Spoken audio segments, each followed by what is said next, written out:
Taking a peek at the key fob for the QX60. Along the front side of the fob, you've got the Infiniti logo, remote start, lock, unlock, trunk release, corner panic alarm, and then along the back of the fob, there's the release for the emergency access key. So if you ever need to get into the vehicle and the fob's died, just along the driver's door there, you can see the little keyhole. You're just going to insert, and you're good to go. Now, a few things inside the vehicle. In order to remote start, just make sure you're locked first, and then you're just going to press and hold.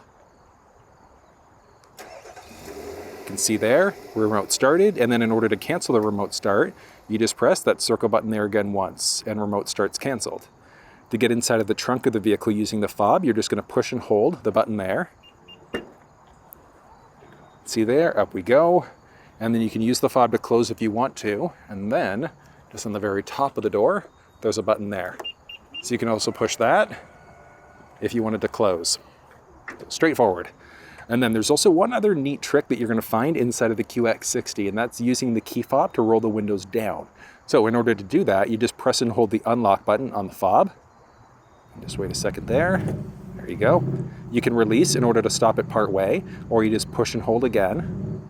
A few seconds in order to roll them down. And that's all 4 windows, so driver, passenger side.